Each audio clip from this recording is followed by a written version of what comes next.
Consultor AgroMais. Oferecimento Bradesco. Crédito para até 100% do seu orçamento. Olá, muito boa noite. Começa agora o Consultor AgroMais. É hora de conferir o fechamento dos mercados agrícolas e financeiros nesta segunda-feira, início de semana. Tudo isso aqui no seu canal AgroMais, 24 horas de agroinformação. Semana começa tensa, com muita aversão a risco nos mercados globais. A maior parte dos ativos, tanto na área financeira quanto também nas áreas de commodities em geral, tudo com quedas bastante fortes nesta segunda-feira. Como eu disse, muita aversão a risco por parte dos investidores, com um conjunto de fatores simultâneos aqui, preocupação com a economia chinesa, muita incerteza com relação a uma retomada depois desses casos de Covid, que afetaram sua principal cidade, Xangai, afetam outras regiões do país, até a própria capital. Tudo isso impactou bastante, ao que se vê, na própria economia chinesa. Os dados sobre a produção industrial da China foram divulgados no final de semana, ficaram abaixo da expectativa, gerando muita desconfiança, muita incerteza com relação ao desempenho dessa que é a segunda maior economia do mundo. Por outro lado, é bom lembrar que esta é a semana da super quarta-feira aqui, com a reunião dos bancos centrais dos Estados Unidos, o Federal Reserve, e também aqui no Brasil.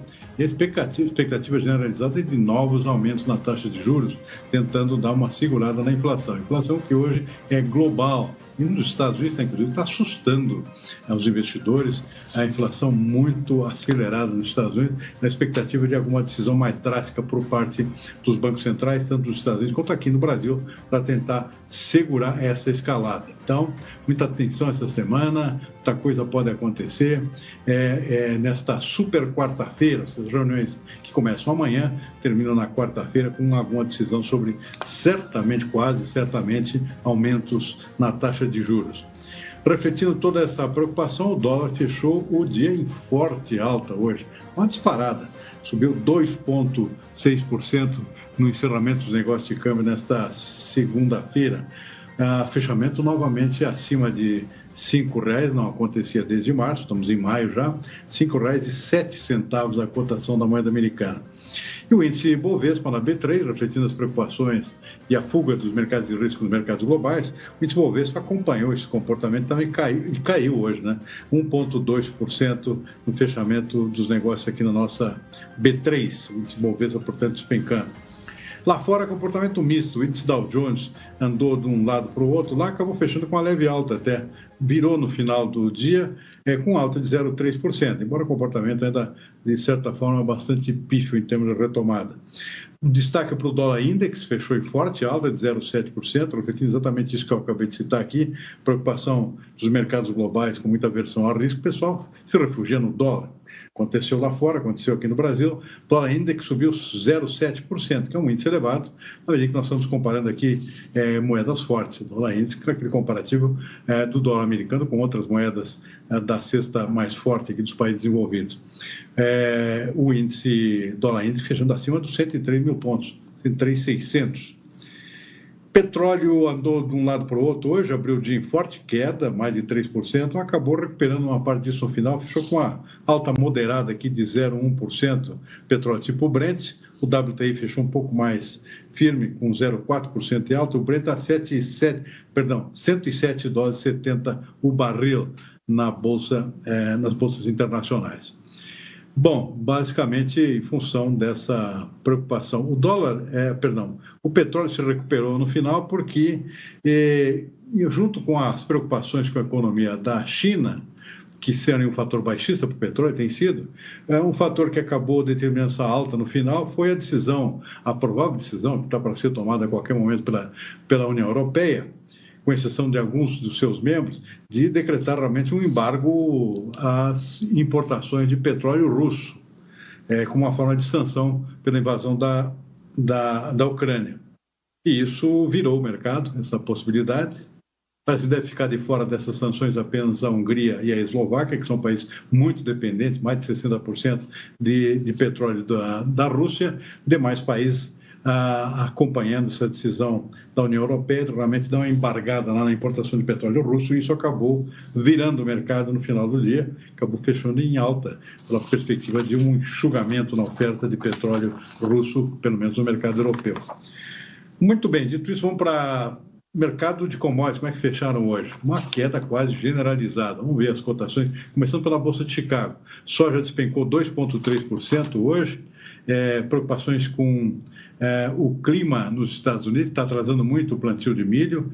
Aliás, depois do fechamento do mercado, saíram realmente os dados do USDA, do Departamento de Agricultura americano, sobre o andamento do plantio nos Estados Unidos. Está assustando aqui o atraso no milho, por clima desfavorável. Apenas 14% da área do milho foi plantada até o momento. A média histórica é 33%, ou seja, está menos da metade. E o ano passado, inclusive, estava em 42%. O que isso pode levar? Pode levar, realmente, se não conseguirem plantar o milho na janela ideal, o pessoal vai derivar para a soja. Vai haver uma troca de área aqui, então menos milho, mais soja. E aí a soja caiu mais até em função dessa possibilidade hoje, queda de 2,3%, que não é pouca coisa. E puxado bastante pelo óleo. O óleo deu uma despencada hoje. Caiu, reverteu a alta dos últimos dias, chegou a bater em níveis recordes de preços em alta, e agora, hoje, um dia de forte correção, realização de lucros, o óleo despencou em óleo de soja menos 4,8% lá na Bolsa de Chicago. Milho também caiu, dia de aversão a risco, como aconteceu também nos mercados financeiros, caiu 1,2%. O trigo ficou mais ou menos 0 a 0 aqui, até porque está dando uma melhorada, né, na situação das lavouras nos Estados Unidos. Trigo que abriu o dia em queda acabou fechando praticamente estável. Arroz fechou em queda também, 1,8%. Vamos ver rapidamente aqui, Bolsa de Nova York. Nova York, destaque para o Arábica aqui, o café Arábica que despencou hoje, 2,8%. Esse foi o assunto da nossa entrevista daqui a pouco. Algodão foi a grande exceção do dia, deu uma disparada aqui de 3,6%, por conta de, embora foi muita volatilidade durante o dia, mas acabou fechando em forte alta. Preocupação com a Índia. A Índia está com problema na sua safra, né? Ela que é uma grande exportadora de algodão, possivelmente não vai conseguir exportar algodão este ano, hein? Essa nova temporada, porque a situação está complicada lá, safra menor e a tendência de reter os seus excedentes para o mercado interno, para evitar a alta dos preços do algodão no mercado interno indiano. E esse é um dos fatores, juntamente com outras preocupações também com a própria safra dos Estados Unidos. Então, o algodão foi a grande sessão do dia, deu uma disparada hoje, 3,6%. Café Robusta não operou hoje, foi feriado em Londres, feriado bancário. Açúcar deu uma despencada hoje, caiu 1,6%. Câmbio no Brasil, que ajudou a derrubar o café, também ajudou a derrubar o açúcar. Normalmente se indica pressão de oferta, o dólar disparou hoje, subiu 2,6%, conforme a gente viu. Isso acaba sendo um fator baixista para os preços dessas duas commodities, das quais o Brasil é líder em termos de exportações globais. Para finalizar, rapidinho, suco de laranja despencando hoje 2,6%, cacau subiu, foi outra exceção do dia, boi gordo na B3, contrato de junho, que é o segundo negociado na B3, uma leve queda de 0,1%. E o dólar, conforme a gente já viu, disparando 2,6%. Muito bem, dito isso, hora da nossa entrevista ao vivo dessa segunda-feira, abertura de semana. Eu tenho a satisfação de conversar agora com Eduardo Carvalhais, diretor do Escritório Carvalhais, que sabe tudo sobre café e vai nos contar o que está acontecendo com o café, que está numa gangorra aqui. Hoje deu uma despencada feia, 2,8%. Eduardo, seja muito bem-vindo, muito boa noite. Obrigado por nos atender mais uma vez aqui no nosso Consultor AgroMais. Conta para a gente o que está influenciando o mercado do café ultimamente, particularmente nessa segunda-feira, Eduardo. Muito boa noite. Boa noite. Olha, primeiro são essas variáveis todas que você citou na abertura do programa, que influencia também o mercado de café. Mas, por outro lado, eu insisto sempre, aqui no escritório, insisto sempre num fato novo, que nunca tinha acontecido, que é o fato de não existir estoques de segurança de café no mundo. O café é uma planta perene, é difícil de você aumentar a produção, e nós estamos enfrentando no café os problemas climáticos com muita força. E desta vez, não só no Brasil, como havia no passado, que você tinha um problema de uma geada, de uma seca muito forte, mas com as mudanças climáticas, esses problemas acabam sendo mundiais. Você tem problemas de produção no Brasil, na América Central, na Colômbia, no Vietnã, Enfim, isso, e não tendo estoque, qualquer notícia acaba mexendo com esse mercado. Junta com o problema da pandemia, com agora o que está acontecendo na China, a guerra do Vietnã, a guerra da Rússia invadindo o seu vizinho, isso tudo influi no café. Nós temos assistido esse sobe e desce, e também o dólar, hoje, que subiu forte.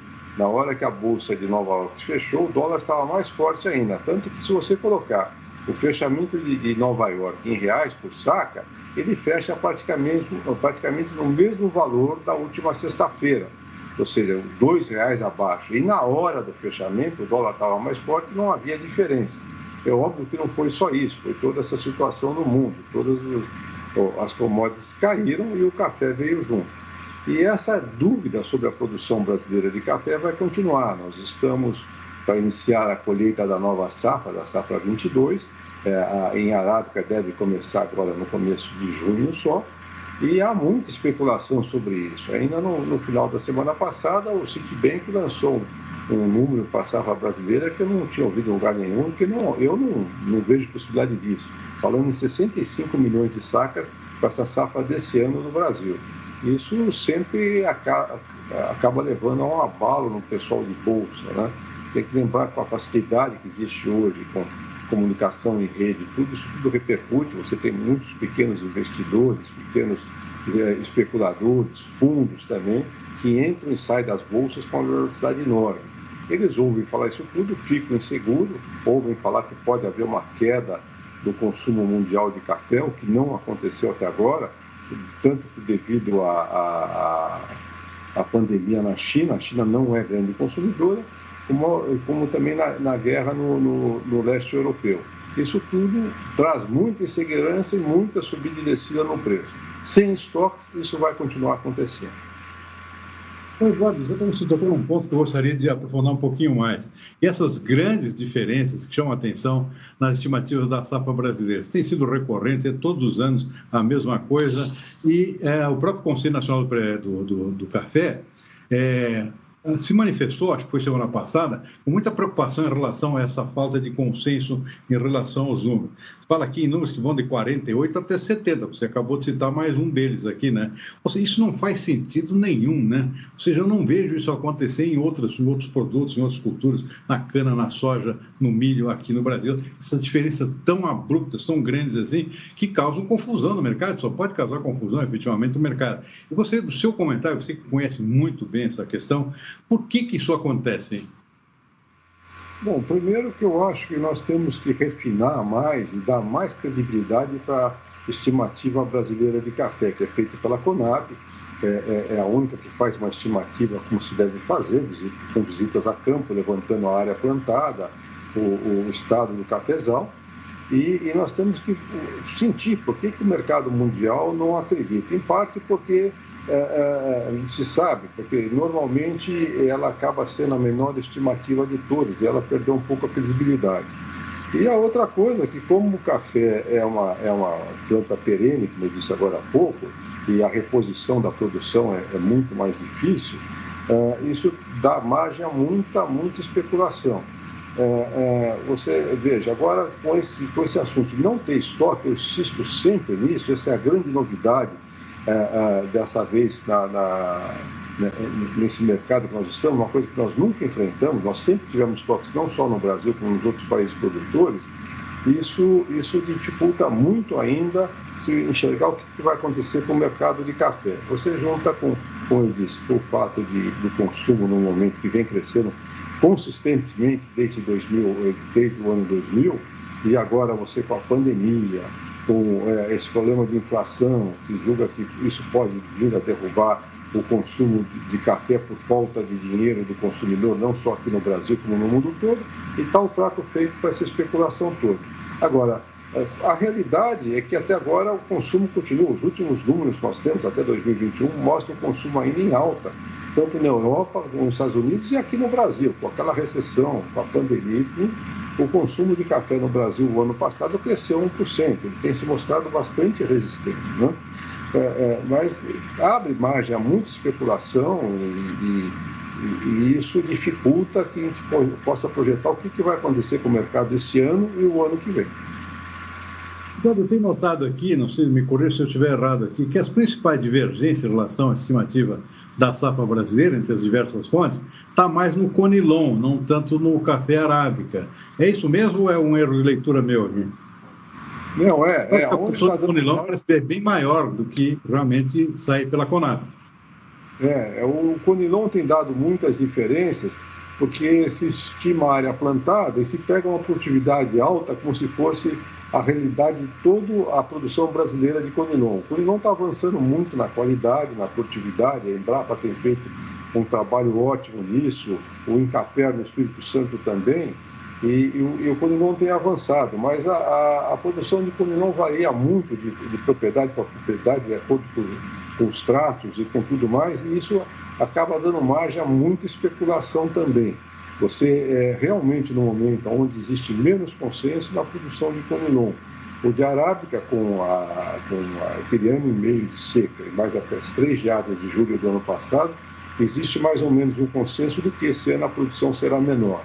E a outra coisa também que já se começa a especular para o ano que vem, porque como choveu bem no final do ano passado e no início desse ano, os cafezais de Arábica estão muito bonitos, estão sem café, mas muito bonitos.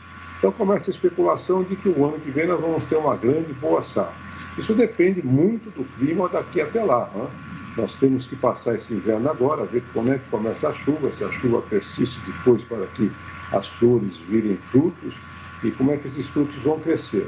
E o outro problema também é que você não tem mais no clima, como você tinha antes, um problema num país só. Nós tivemos a grande geada de 75, que afetou muito a produção brasileira de café, que fez o café migrar do Paraná para o Cerrado Mineiro. Foi uma crise só no Brasil. Os outros países saíram desse e soltaram o rojão. Na época, puderam vender muito mais café. Dessa vez, não. Você não vê nenhum país produtor de café em condições normais de produção. E a grande pergunta é a seguinte: acabou a crise climática? Acabou os problemas climáticos? Daqui para frente vai ser tudo normal? O mercado age como se isso fosse possível. Não é o mais provável. Ou seja, os problemas climáticos devem continuar a acontecer.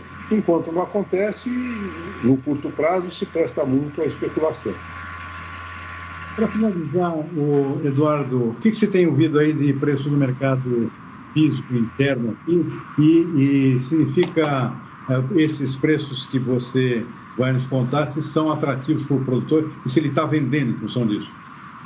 Esse é um outro problema sério. O cafeicultor, principalmente o de Arábica, está muito assustado com o crescimento do custo de produção. Todo mundo fala que o preço do café subiu, e subiu mesmo, mas ninguém lembra que os custos todos subiram e subiram de um modo muito violento, muito forte. Fertilizante, que já vinha subindo com força com a inflação, subiu mais ainda a partir da guerra com a Rússia, que é uma grande fornecedora desses fertilizantes para o Brasil. Nós temos um problema da energia elétrica que subiu, dos combustíveis que subiram com muita força. Nós temos agora a inflação que vai subir, fazer com que suba o custo de colheita nesse ano. Essa inflação tem feito também subir todo o preço de equipamento de reposição a benefício de café, ou seja, o produtor vê subirem assustadoramente os preços dele de produção de café e, ao mesmo tempo, todo mundo achando que esse preço de café que ele está vendendo é um preço excepcional. É bom, mas nós temos que lembrar que ele está vendendo nesse preço porque a produção foi muito menor, ou seja, ele vende a um preço maior com um número menor de sacas de café. Isso tem feito com que o cafeicultor resista em vender mesmo nos preços que estão aí. Ele vende sempre o mínimo necessário para fazer frente aos custos mais próximos que ele tem, as despesas mais próximas, e prefere ficar com o café, aguardando para ver como é que vai ser a colheita dele desse ano e principalmente se quando nós chegarmos no final de setembro, se as chuvas vão ser boas e ele vai ter uma boa safra no ano que vem. Uma outra coisa bastante interessante, que apesar dos preços do ano passado e desse ano, não se sentiu uma corrida para se plantar mais café. Eles estão repondo, estão cuidando. No Conilon há sim uma cultura por área para plantar mais café, mas no geral o cafeicultor de Arábica tem sido muito tentado pelos grãos, principalmente quem tem áreas grandes, planas e irrigadas.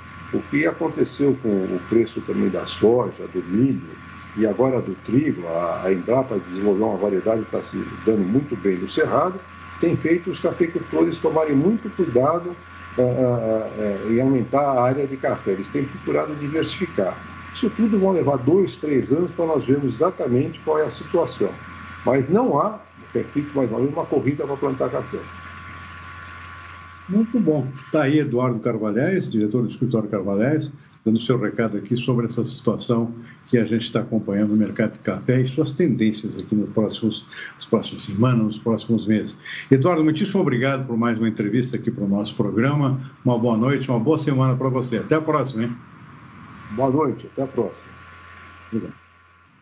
Muito bem, vamos em frente aqui, que tem muita informação ainda pela frente. Olha, o destaque do dia hoje foi o mercado elevando pela 16ª semana consecutiva a previsão para a inflação desse ano, agora para 7,89%. É o que aponta o relatório do Boletim Focus, divulgado pelo Banco Central nesta segunda-feira, com a opinião dos analistas do mercado financeiro. Vamos ouvir. Na semana em que o Copom se reúne para definir o novo patamar da taxa básica de juros, o mercado projetou nova aceleração da inflação, com o indicador batendo 7,89% ao fim de 2022. Essa é a 16ª semana consecutiva de revisão para cima na expectativa da inflação. Já a estimativa da Selic, que na semana passada era de 13,25%, permaneceu nesse patamar.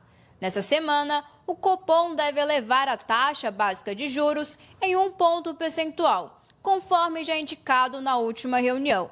Dessa forma, o indicador passará dos atuais 11,75% para 12,75%. A expectativa do mercado é de que o ciclo de alta dos juros esteja próximo do fim.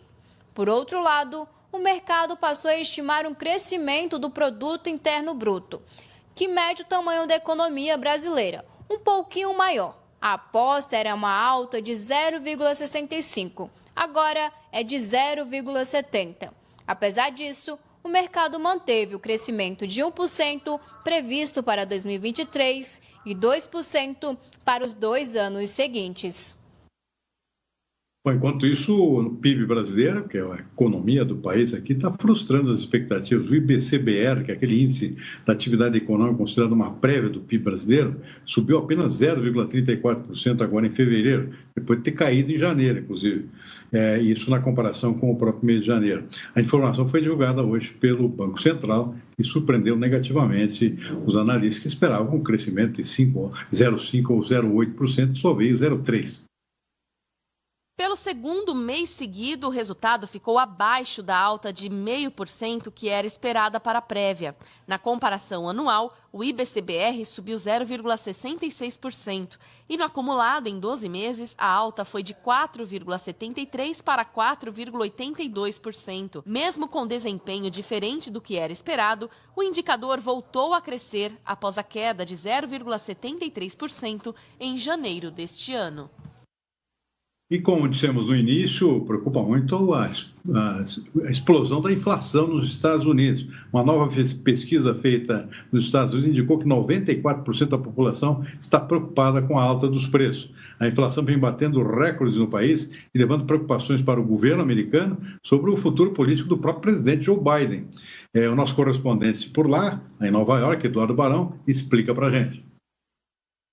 É um número que chamou a atenção, né? Pesquisa divulgada pelo jornal Washington Post mostra que quase todos, né? O número é bastante expressivo, 94% dos americanos ouvidos nesse levantamento estão insatisfeitos, preocupados com a inflação aqui no país, que tem subido mês a mês, indicador após indicador, é a inflação mais alta dos últimos 41 anos. Você vai nos mercados, vai abastecer o carro, você repara que os preços estão sempre maiores. Uma compra que você faz num mês, você pode ter certeza que no mês seguinte o valor que você vai pagar por ela vai ser maior. E essa realidade acaba pegando no bolso de todo mundo, pois por isso esse número acabou vindo bastante alto. Algumas razões a gente já conhece, né? Lá atrás, a pandemia, o auge da pandemia, com dificuldades de produto, desabastecimento. Muitas vezes você ia comprar uma coisa no mercado, numa loja, e não encontrava componentes eletrônicos, produtos em geral, alimentos.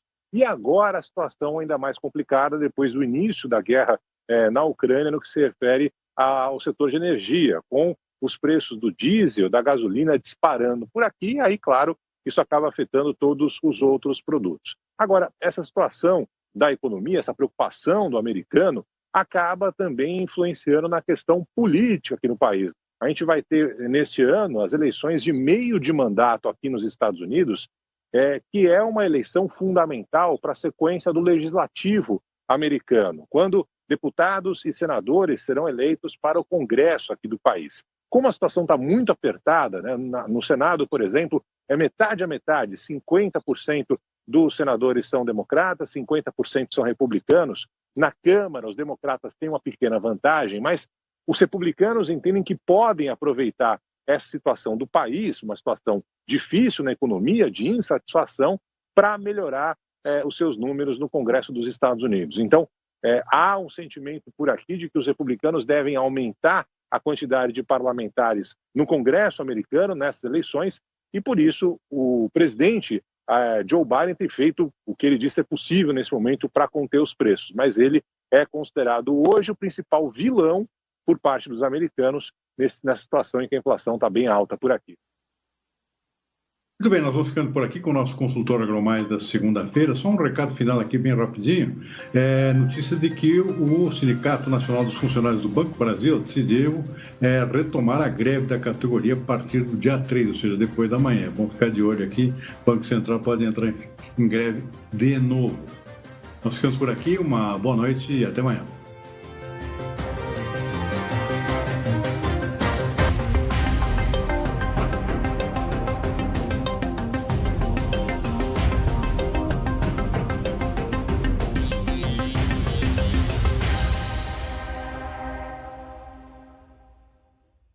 Consultor AgroMais. Oferecimento